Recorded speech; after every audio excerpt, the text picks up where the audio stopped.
మన కుటుంబం విషయంలో అసలు ఏం జరుగుతుందో నాకేం అర్థం కావడం లేదు. ఏదన్నా మంచి జరిగింది, అందరం సంతోషంగా ఉన్నామనుకునే లోపు ఏదో ఒక ప్రమాదమో సమస్య వచ్చి పడుతున్నాయి. మనం వెళ్ళిందే రాంగ్ ప్లేస్కి. అక్కడికి ఎవరు పడితే వాళ్ళు వస్తారు.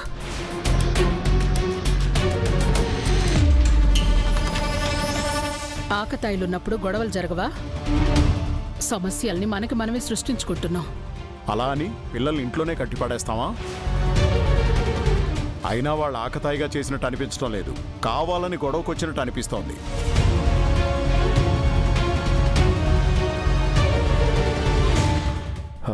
మావయ్య గారు, ఎవరైనా వాంటెడ్గా ఎందుకు చేస్తారు? వాళ్ళెవరో యూజ్లెస్ ఫెలోస్. అలాంటి వాళ్ళకి ఏం పని ఉంటుంది?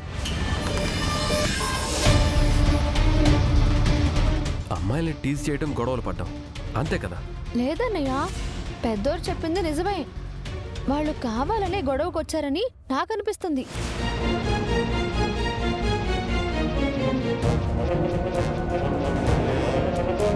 టీజింగ్ చేసే గొడవ చేసే వాళ్ళే అయితే కత్తులు ఎందుకు తీసుకొస్తారు?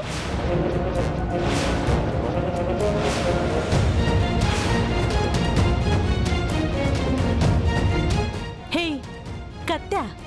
You mean knife? అవును, వాళ్ళ దగ్గర కత్తులు ఉండటం నేను చూసా. ఓఎంజీ!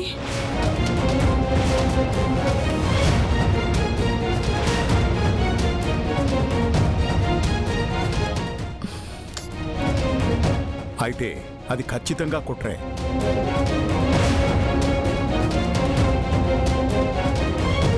ఎరా వంశీ, నువ్వు కాలేజీలో ఎవరితో గొడవ పడ్డావా? అలాంటిదేం లేదు పెదనాన్న. ఆహా. సూర్య, బిజినెస్లో ఎవరితో గొడవ పడ్డావా? నో పెదనాన్న. సూర్య అసలే భయస్తుడు. తనెందుకు గొడవను క్రియేట్ చేసుకుంటాడు మావయ్య గారు? వీరు పొలిటికల్ ఇష్యూస్ వల్ల నిన్నెవరైనా టార్గెట్ చేసి ఉంటారా? నాకు అలాంటి ఇష్యూస్ ఏం లేవు మావయ్య గారు. మన వీరు అజాత శత్రువు లాంటి వాడు పెదనాన్న. తనకెందుకు శత్రువులు ఉంటారు? ఏం వీరు?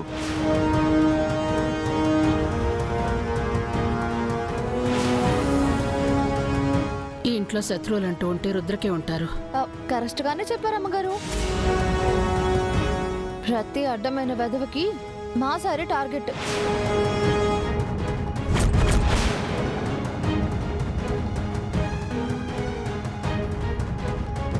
ఆయన ఎవరెన్ని కుట్రలు చేసినా సార్ని ఏమి చేయలేరు.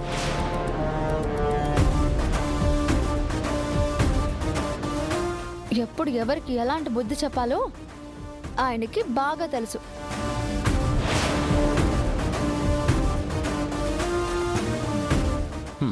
ఇంకా లాభం లేదు. పోలీస్ కంప్లైంట్ ఇవ్వడమే కాదు, స్పెషల్ ఇన్వెస్టిగేషన్ చేయమని చెప్పాలి.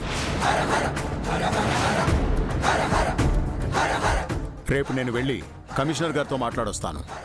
మావయ్య గారు, మీరు తొందరపడకండి. ఇలాంటివి సెన్సిటివ్ ఇష్యూస్. మనం ఫ్యామిలీ రెప్యుటేషన్ కూడా ఆలోచించాలి.